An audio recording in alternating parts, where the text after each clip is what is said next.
오늘 같이 보실 하나님 말씀은 시편 100편입니다. 구약성경 시편 100편 1절부터 5절까지 같이 보도록 하시겠습니다. 제가 봉독해 드리겠습니다. 온 땅이여 여호와께 즐거운 찬송을 부를지어다. 기쁨으로 여호와를 섬기며 노래하면서 그의 앞에 나아갈지어다. 여호와가 우리 하나님이신 줄 너희는 알지어다. 그는 우리를 지으신 이요 우리는 그의 것이니 그의 백성이요 그의 기르시는 양이로다. 감사함으로 그의 문에 들어가며 찬송함으로 그의 궁전에 들어가서 그에게 감사하며 그의 이름을 송축할지어다.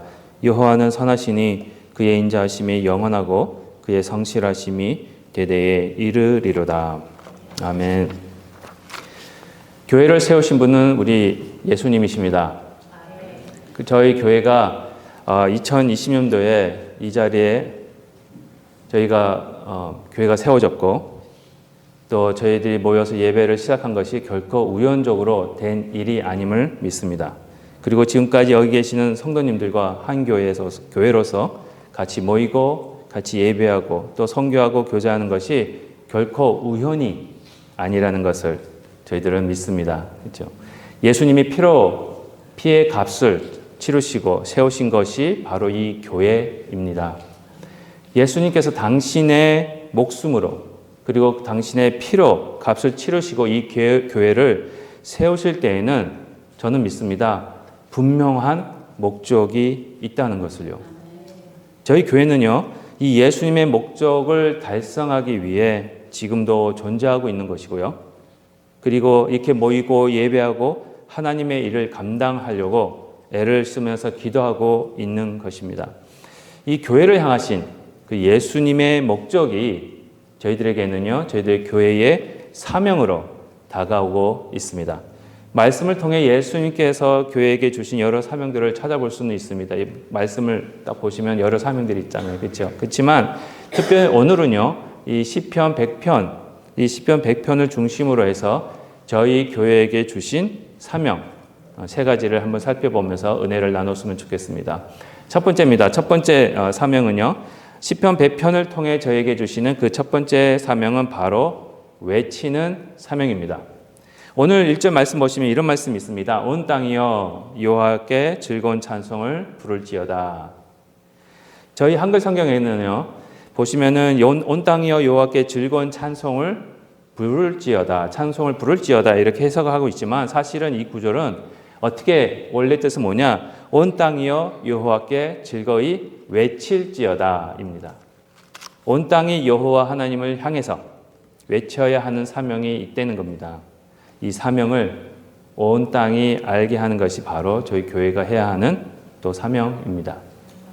모든 민족이 그리고 모든 사람들이 여호와 하나님께 외쳐야 하는 사명, 그 사명을 저희들이 또 그들에게 외치면서 알리는 그런 사명이 있다고 말씀하고 계시는 겁니다.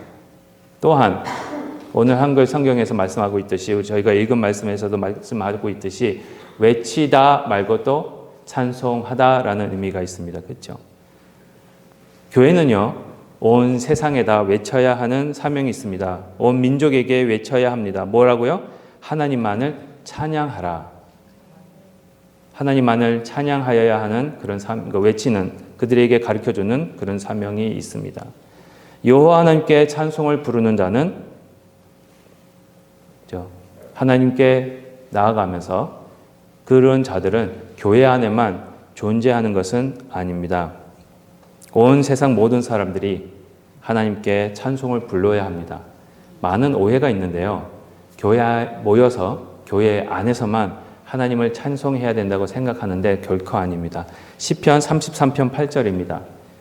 그 대상이 누굽니까? 온 땅은 여호와를 두려워하며 세상의 모든 거민들은 그를 경외할지어다. 이 이유는요, 왜 그럼 온 땅이, 온 민족이 하나님을 찬양해야 되느냐? 그 이유는 오늘 본문 말씀 3절에서 나와 있듯이 하나님은 모든 사람들과 모든 만물을 만드신 창조주이시기 때문에 그렇습니다. 그리고 모든 사람을 만드신 분이시기에 하나님이 모든 사람과 모든 피조물의 주인이 되시기 때문에 모든 민족은 그리고 모든 피조물은 온 땅은 그들의 주인이 되시고 창조주가 되시는 하나님을 찬양해야만 하는 겁니다. 그런데요, 현실을 보시면 어떻습니까? 이 세상은 주인이 되시고 창조주가 되시는 하나님을 어떻게 하고 있습니까? 배반하고 있습니다. 예배하지 않습니다. 찬양하지 않습니다. 이렇게 하나님을 배반하고 하나님을 섬겨야 하는 사람인데도 불구하고 하나님을 찬양하지 않기에 이 세상의 주인이 되시는 우리 하나님이 직접 사람이 되셔서 이 땅에 오셨습니다. 그분이 바로 예수 그리스도이십니다. 그분이 이 땅에 오신 목적입니다. 이 예수님을 통해 많은 사람들이 하나님께로 돌아오길 원하셨던 것입니다. 예수님을 보내주신 이유가 바로 그거예요. 하지만 이 땅의 주인이 이 주인이 되신 예수님이 이 땅에 오셨지만 이 세상은 예수님을 어떻게 맞이했습니까? 아니했습니까? 영접하지 않았어요. 그것이 요한복음 1장 10절과 11절에 나와 있습니다. 요한복음 1장 10절과 11절에 이런 말씀이 있습니다. 그가 세상에 계셨으며 세상은 그로 말미암아 지은 바 되었으되 세상이 그를 알지 못하였고 자기 땅에 오매 자기 백성이 영접하지 아니하였으나 이 요한복음 말씀처럼요. 지금도 이 세상은 예수님을 계속 거부하고 있습니다. 이 세상이 예수님을 계속 거부하고 있다는 증거를 어디서 찾을 수 있습니까, 여러분? 지금도 세상은 예수님을 계속 거부하고 있어요. 어디서 찾을 수 있어요? 쉽게 찾을 수 있습니다. 오늘이라도 이따가 예배 마치시고 옆집에 가셔서 예수님의 이름에 대해서 한번 말씀해 보세요.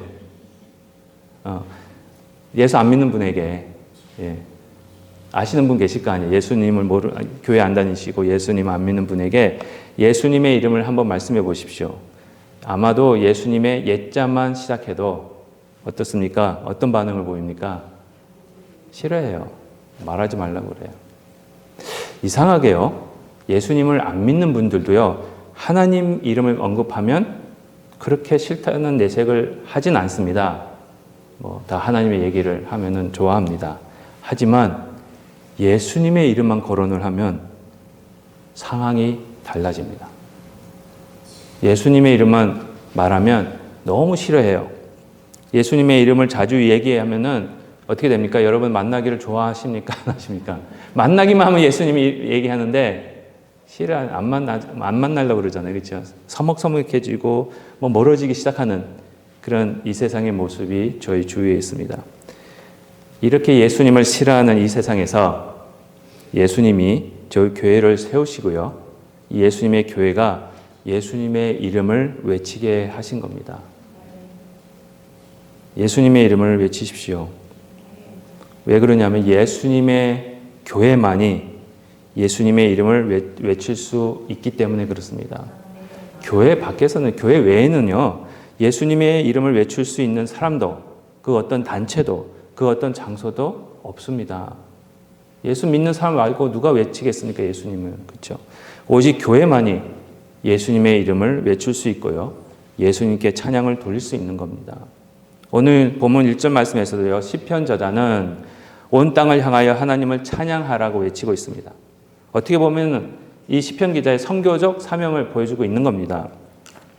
오늘 1절 말씀에서 시편 기자가 온 땅을 향하여 여호와께 찬양하라고 외친 것 같이 지금도 저희 교회가 온 땅을 향해서 그리고 세상을 향해서 하나님 예수님에 대해서 외치게 하시고 예수님에 대해서 외치는 소리를 들은 온 세상의 사람들이 하나님께 영광을 돌리게 하시려는 그런 하나님의 모습이 나타나고 있다는 겁니다.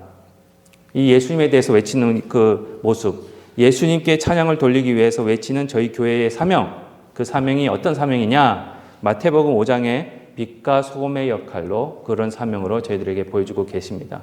마태복음 5장 13절부터 16절입니다.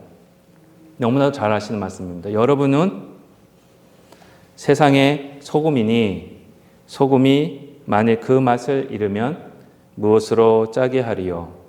후에는 아무 쓸데없어 다만 밖에 버려져 사람에게 밟힐 뿐이니라. 너희는 세상의 빛이라. 산 위에 있는 동네가 숨겨지지 못할 것이요 사람이 등불을 켜서 발 아래에 두지 아니하고 등경 위에 두나니 이러므로 집안 모든 사람에게 빛이 있느니라. 이같이 너희 빛이 사람 앞에 비치게 하여 그들로 너희 착한 행실을 보고 하늘에 계신 너희 아버지께 영광을 돌리게 하라. 예수님의 교회인 저와 여러분을 세상의 빛과 소금으로 만드셨습니다. 소금과 빛으로 하나님께 영광을 돌리라고 세상에 외치는 그런 목소리가 되는 사명을 주신 겁니다. 특별히 16절에 보시면은요, 마태복음 5장 16절에 보시면 세상의 빛으로서 여러분들의 착한 행실을 세상 사람에게 보여줌으로 그들이 하나님께 영광을 돌리게 하라고 말씀하고 계시는 겁니다. 소금은 언제 맛을 내게 됩니까, 여러분? 소금, 여러분, 간 맞추실 때, 음식 하실 때 소금 넣잖아요. 그렇죠? 예, 소금이 언제 맛을 내기 시작합니까? 녹아날 때. 그때 그 안에서 소금의 모양으로 소금이 녹아 있다는 것은 모양이, 그 형태가 있습니까? 없어집니까? 그렇습니다. 그럴 때 맛이 나는 거예요. 나의 모습이 이 세상에서 예수님의 모습으로 변화되고 나의 모습이 녹아져서 없어질 때에 예수님이 주신 맛이 나타나는 겁니다. 빛도 똑같습니다. 그렇죠? 이것이 바로 교회인 저희들에게 주신 외치는 자의 사명입니다.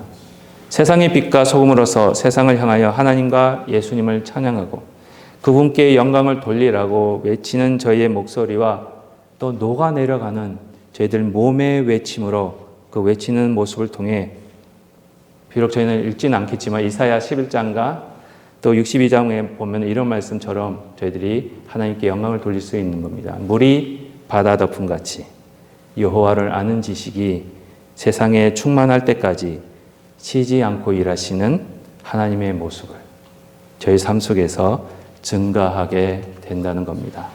지금도 저희 교회를 통해서 하나님 말씀과 예수 그리스도의 십자가 그리고 그분의 부활의 소식을 크게 전하기 위해 하나님의 확성기로 여러분들은요 우리 하나님의 마이크입니다.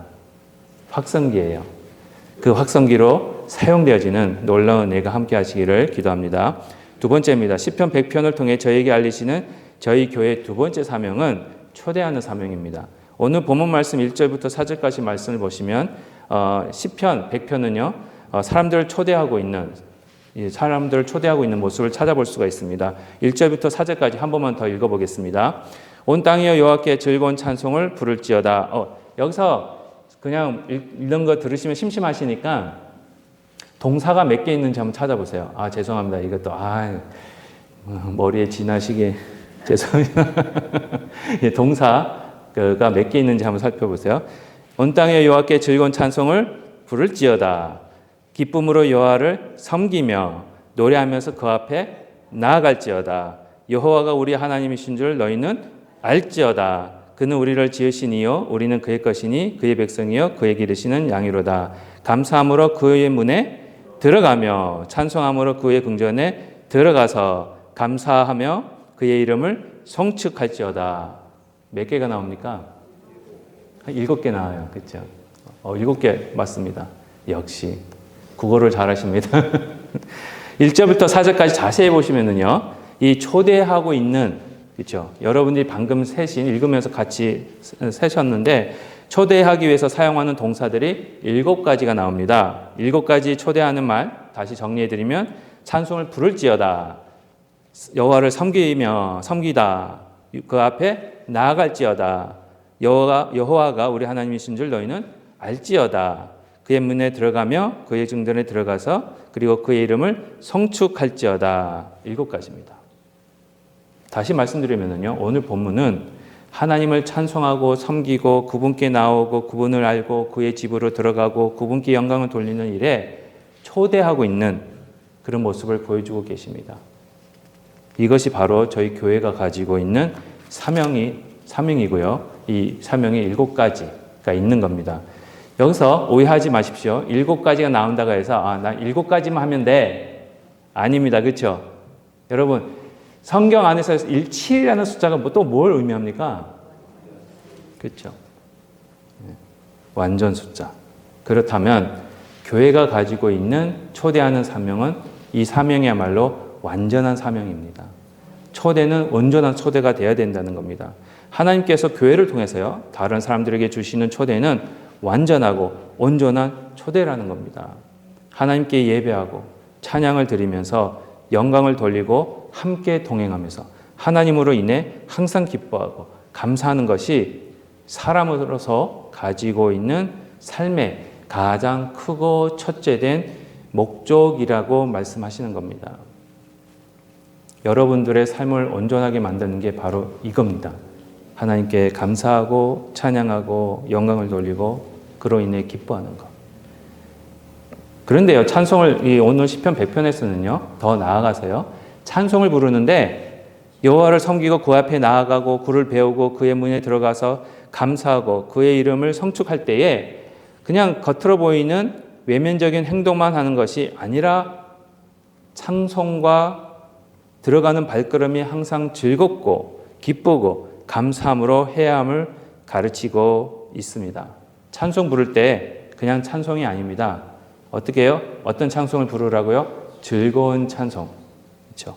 여호와를 섬길 때 또 그분께 예배를 할 때 의무적으로 하는 것이 아니라 어떻게 해요? 기쁨으로 예배하고 섬기라고 하십니다. 또한 하나님 앞에 나아갈 때 노래하면서 나아가고요. 또 감사함으로 그의 문에 들어가라고 하십니다. 다 조건이 붙어 있습니다. 여러분 이 시간 아침에 준비하시면서 오늘 교회에 나오실 때에 기쁨과 감사와 즐거운 마음으로 나오셨습니까? 제가 이해하신 분만 다 보겠습니다. 아닙니다. 예, 좀 감사합니다. 다시 말씀드리면요, 여호와를 섬기고 그분께 예배할 때 기쁜 마음으로 감사하고 즐거운 마음으로 하라는 것입니다. 그럼 왜 하나님 앞으로 나와 예배할 때 그분을 섬길 때 기뻐하고 감사하고 즐거워해야 합니까? 왜 감사하고 기쁘고 즐거워해야 합니까? 그래서 매일매일 저희 오늘 한 시간은 그런 게 아니에요. 그렇죠? 그래서 내일부터 시작하는 삶 속에서도 항상 기뻐하고 항상 범사에 감사하는 게 그겁니다. 솔직히 말씀드려서요, 예수님의 십자가와 부활 사건, 다시요, 예수님의 십자가와 부활 사건 전까지는요, 하나님 앞으로 나아가서 예배하는 것은요, 목숨을 내어 놓아야 하는 일이었습니다. 목숨을 내놓는 일이었어요. 어느 핍박 때문에 그런 게 아닙니다. 하나님 구약시대 때는 그렇게 정하셨어요. 그래서 하나님께 예배하기 위해서 하나님 앞으로 나아가야 되는데 그 일이 너무 무서운 일이었어요. 솔직히. 그래서 하나님께서 출애굽시키신 이스라엘 백성들에게 예배를 요구하시는데 그때 이스라엘 백성들에게 호렙산에서 예수 하나님이 처음 나타나셔서 말씀하실 때에 이스라엘 백성들이요, 무서워 떨면서 하나님을 뵙는 것을 무서워해서 피했습니다. 그래서 모세를 대신해서 중간에 세워놓고 중간 대표자로 세워놓고는 그들을 대신해서 하나님과 그렇게 면접 보기를 그렇게 대화하기로 했습니다. 그 말씀이 신명기 18장 16절입니다. 신명기 18장 16절 말씀 보시면 이런 말씀이 있습니다. 이것이 곧 내가 총회의 날에 모든 백성을 모으셨어요, 하나님이. 그리고 호렙산에서 내 하나님 여호와께 구한 것이라. 곧 내가 말하기를 내가 다시는 내 하나님 여호와의 음성을 듣지 않게 하시고, 백성들이 무서운 거예요. 그러니까 하나님이 직접 우리한테 말씀하지 않게 해주세요, 이렇게 말씀하는 거 있는 겁니다. 그리고 이 큰 불을 보지 않게 하소서 들을 건데 뭐라 그럽니까? 내가 죽을까 하나이다. 이스라엘 백성들은요, 하나님으로부터 직접 말씀 듣기를 무서워했습니다. 그리고 하나님 앞에 직접 나아가는 걸 무서워했습니다. 그 이유는요, 죽을까 봐. 이 두려운 모습이요, 예배하는 것이 두렵다라는 것이 또 저희들이 이스라엘 백성들이 하나님 앞으로 나와 예배하는 것이 얼마나 신중하고 얼마나 두려움을 느낄 만한 일이었는지를 또 어떻게 볼 수 있냐면은 여러분 성전을 한번 생각해 보시기 바랍니다. 성전 구조를 보면은 알 수 있어요. 성전 구조를 보면은 중간에 뭐가 있습니까? 이럴 수가. 저희 모세오경을 그렇게 열심히 공부를 하셨는데 역시 시험을 안 치니까. 성전을 보시면 장 중앙에 뭐가 있겠습니까? 예? 언약궤가 있는 장소가 이름이 뭐예요? 지성소. 그렇죠? 그 지성소 밖에는 뭐가 있죠? 성소. 그렇습니다. 지성소와 성소가 있었습니다. 근데 이 지성소 아무나 들어갈 수 있습니까? 아닙니다. 대제사장도 1년에 딱 한 번만. 근데 아무나 들어가면 어떻게 됩니까? 죽습니다. 그래서 들어온 거예요. 이렇기 때문에 솔직히 이런 분위기인데 어떻게 이 시편 말씀처럼 기뻐하며 감사하며 즐거워하면서 하나님을 섬기고 예배하고 그분 앞으로 나아갈 수 있겠습니까? 한번 생각해 보십시오. 안 그래요? 감히 성전 앞에 들어가기도 무서운 거예요. 죽을까 봐. 하나님으로부터 말씀을 직접 받는 것도 무서운 거예요. 죽을까 봐. 그런데 오늘 시편 저자는요. 하나님을 예배하고 그분을 섬기기 위해 그분 앞으로 나아갈 때에 어떻게 하라고요? 기뻐하며 즐거워하며 감사하면서 찬송하고 예배하고 섬기라고 하십니다. 도무지 이해가 안 돼요. 지금 저희들에겐 하나님 앞으로 나아가는 일이 더 이상 무섭지 않습니다. 오히려 감사하고 기뻐하고 즐거워해야 하는 일입니다. 왜 그렇습니까? 왜 하나님 앞으로 나오고 하나님을 만나는 일이 더 이상 두려움에서 기쁨, 두려움과 죽음을 이렇게 생각하는 일이 아니라 두려움에서 기쁨, 감사와 즐거움으로 이렇게 바뀌게 되었을까요? 그렇죠. 바로 예수님이 십자가 위에서 저와 여러분을 위해 돌아가셨을 때에 어떤 현상이 벌어집니까? 다 이뤘다 하니까, 그렇죠. 지성소와 성소 사이에 있던 휘장이 찢어버렸어요. 위에서, 그 밑에서 위로 찢어진 거 아닙니다. 성경 말씀을 보시면 어디에서부터 어디로 찢어졌습니까? 왜 위에서부터 찢어졌을까? 하나님이 탁 잡고는 확 찢으신 거예요. 예수님의 몸을 확 찢을 때에 십자가 위에서 이 휘장까지 딱 찢어버리신 거예요. 왜? 더 이상 하나님 앞으로 나오는 것이 두려운 것이 아니라 기쁨과 감사와 즐거움으로 가득 채워주시기 위해서 그렇게 하셨다라는 겁니다. 그래서 히브리서 10장 19절과 20절에 이런 말씀이 있습니다. 그러므로 형제들아, 우리가 예수의 피를 힘입어 어디에? 성소에 들어갈 담력을 얻었나니 그 같은 그 길은 우리를 위하여 휘장 가운데로 열어놓으신 새로운 살 길이요. 휘장은 곧 그의 육체니라. 그렇죠? 휘장이 찢어질 때 우리 예수님의 몸도 같이 찢어지신 거고요. 예수님의 몸이 찢어질 때에 휘장이 찢어진 겁니다. 이 말씀에서 저희가 예수님의 피로 말미암아 하나님이 계시는 지성소로 담대히 들어갈 수 있는 용기가 생기고 그 안에서 즐겁게 하나님을 찬양할 수 있는 자가 되었다라고 말씀하시는 겁니다. 예수님의 십자가 사건이 있었기에 저희들이 지금은 기쁘고 즐겁고 감사함으로 하나님을 섬기고 예배할 수 있는 겁니다. 예수님의 죽으심과 부활하심으로 말미암아 죽을 수밖에 없는 저희들이 영생을 얻었는데 지옥에 갈 수밖에 없는 저희들이 천국에 가게 됐는데 이보다 더 즐겁고 감사하고 기쁜 일이 어디에 있겠습니까? 여러분 생각해 보십시오. 배고플 때 목이 말라 죽을 것 같아요. 그렇죠? 목말라 죽겠다. 배고파 죽겠다. 저희들 그런 말 많이 합니다. 그렇죠? 그럴 때 먹을 것과 마실 것이 생기면 어떻습니까? 기분이. 그렇죠? 감사합니다. 그렇죠? 어느 분 목이 말라 막 힘들어 죽겠는데 어떤 분이 가다가 이 물 마시세요 하고 시원한 물 주면은 여러분 얼른 받으면서 뭐라 그랬습니까? 그렇죠. 감사합니다. 죽은 아들이 살아 돌아왔습니다. 와, 죽은 아들이 살아 돌아왔어요. 그럼 여러분 감성에서 이 왼수 다시 살았네. 그렇습니까? 예, 죽은 아들이 살아 돌아왔어요. 그럼 여러분 감정이 어떠세요? 어떤 기분이 드세요? 그렇죠? 아니 아무리 어려운 문제 아닙니다. 그렇죠? 제가 이렇게 어려운 문제 내시는 거 이 질문이 어려웠나요? 너무 쉬워서 답이 너무 많아서 그렇죠? 예, 맞습니다. 답이 너무 많아요. 그 감정 너무 기쁜 감정 그렇죠? 죽은 아들이 살아 돌아왔는데 이것보다 더 기쁜 일이 어디에 있겠습니까? 슬픔과 걱정거리들이 완전히 사라진다면 그보다 더 즐거운 일이 어디 있겠습니까? 예수님은 십자가 위에서 바로 이런 일들을 성취해 주셨습니다. 우리에게 우리의 영적인 양식과 생수가 되신 예수님께서 요한복음 4장에서 사마리아 여인에게 말씀하신 것 같이 예수님이 주시는 물을 마시면 어떻게 해요? 영원히 다시 목마르지 않게 된다는 겁니다. 항상 한국에 요즘 이런 표현 많이 쓰잖아요. 사이다. 사이다 마시듯이 속이 뻥 하고 뚫리는 그게 매일매일 이루어지는데 왜 감사하지 않으시는지 모르겠어요. 얼마나 감사한 일입니까? 그렇죠? 매일매일 막힌 속이 뻥뻥 뚫리는데 예수님은 죽음에서 부활하시어 죽음을 이기시고 그를 믿는 자들에게도 다시 살아날 수 있는 부활을 주셨습니다. 부활만 생각하면요 항상 기뻐할 수밖에 없습니다. 예수님은 성령을 여러분들에게 주시고 슬픔을 기쁨으로 걱정을 감사함으로 바꿔주셨습니다. 이 일이 얼마나 즐거운 일이 아닐 수 없잖아요. 그렇죠? 이사야서 61장 3절 말씀입니다. 이런 말씀이 있습니다. 무릇 시온, 그렇죠? 예수 그리스도 안에 있는 자들에게는 슬퍼하는 자에게는 화관을 주고 그 죄를 대신하여 기쁨의 기쁨. 죄가 뭔지 아십니까? 그는 장례식이에요. 이스라엘 백성들은 장례식에 가면 죄를 뿌립니다. 자기한테. 그러면서 화로다 화로다 이래요.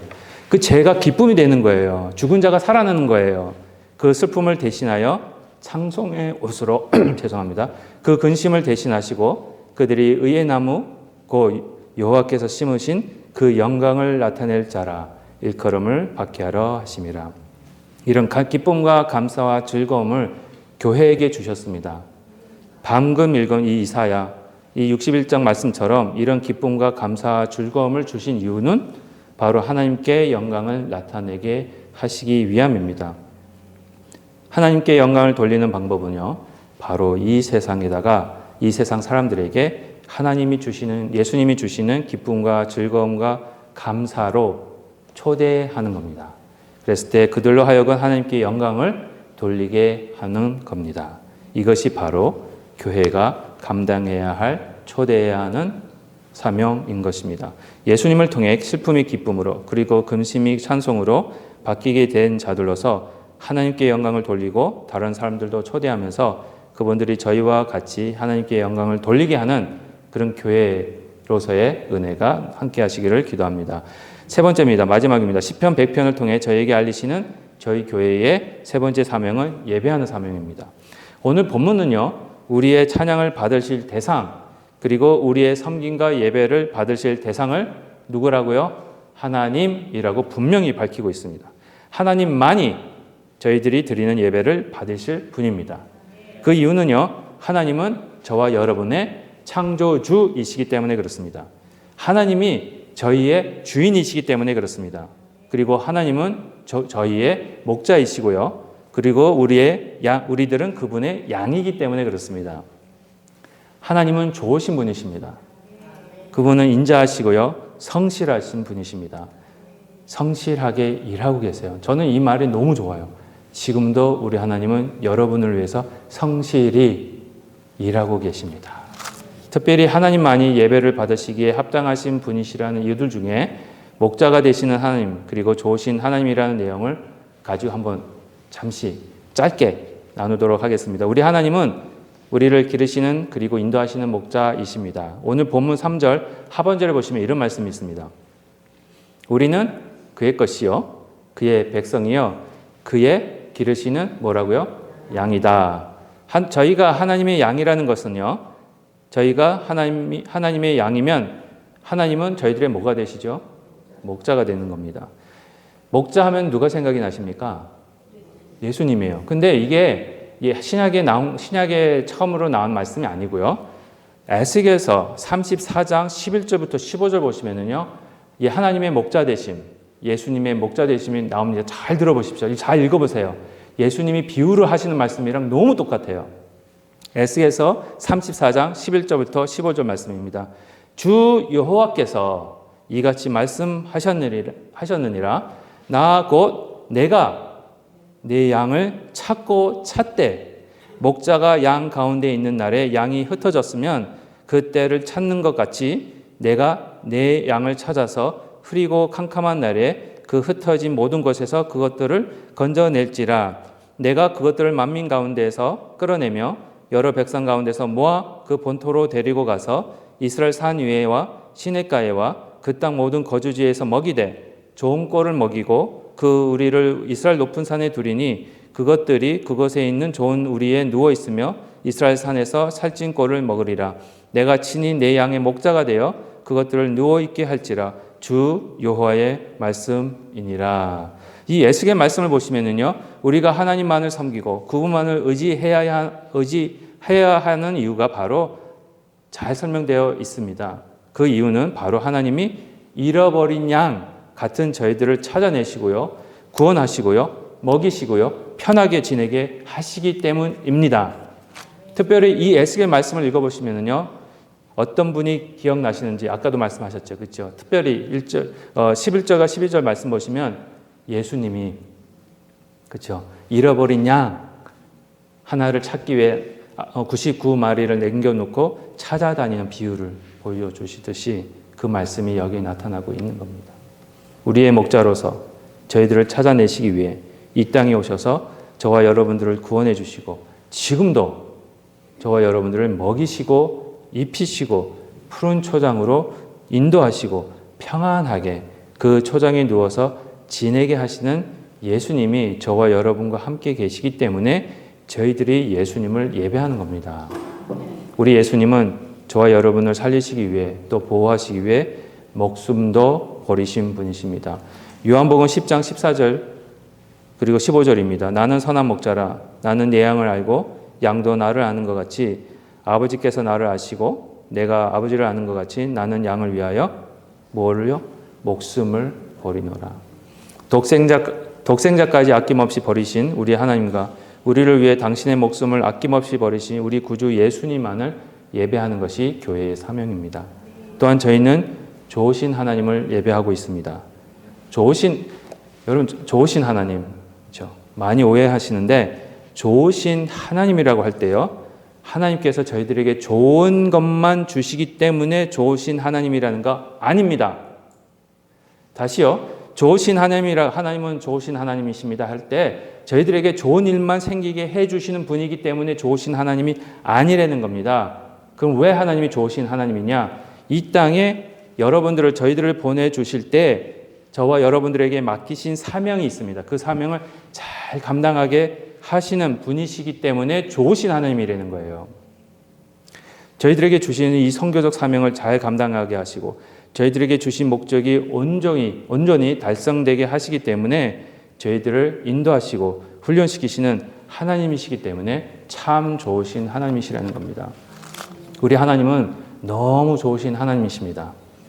그렇기 때문에 저희들이 힘을 달라고 기도할 때에, 다시요, 우리 하나님은 너무 좋으신 하나님이세요. 그렇죠? 그래서 하나님, 저 힘이 없으면 힘을 주십시오라고 힘을 달라고 기도할 때 우리 하나님은 힘을 바로 주시지 않습니다. 저희가 힘을 달라고 기도할 때 하나님은 저희를 강하게 만드는 어려움을 주십니다. 저희에게 지혜를 달라고 기도할 때 우리 하나님은 너무 좋으신 분이시기 때문에 지혜를 바로 안 주십니다. 저희가 해결해야 할 문제를 주십니다. 저희에게 용기를 달라고 할 때 우리 하나님은 너무 좋으신 하나님 분이시기 때문에 바로 직접 용기를 안 주세요. 하나님은 그 대신 저에게 극복해야 할 위험한 일들을 주십니다. 특별히 저에게 사랑을 달라고 기도할 때 하나님, 내 이웃을 내 몸같이 사랑하게 해주십시오 할 때 내 감정에서 사랑이 막 넘쳐나게 안 하십니다. 어떻게 하시는지 아십니까? 저희에게 상처를 주는 사람들을 붙이십니다. 너무 좋으신 하나님이시기 때문에. 왜냐? 그렇게 해야 결국엔 저희들의 성품이 예수님의 성품으로 변할 수 있기 때문에 그렇습니다. 이런 좋으신 하나님만을 섬기는 것이 저희 교회의 사명입니다. 결론적으로 말씀드리겠습니다. 예수님께서 저희 교회를 세우실 때 분명한 목적이 있고요. 지금도 가지고 계십니다. 저희들에게 향하시는 예수님의 목적이 저희들에게는 사명입니다. 예수님을 외치고 복음을 외치는 사명, 그리고 예수님께서 다른 사람들을 초대하는 사명, 마지막으로 삼위일체 하나님만을 섬기고 예배하는 사명들입니다. 예수님이 다시 오시는 그날까지 절대로 세상과 타협하지 마십시오. 이 사명을 세상과 타협하지 않고 믿음을 지키면서 이 사명들을 끝까지 잘 감당하시는 저와 여러분이 되시기를 주님의 이름으로 축복드립니다. 기도하시겠습니다.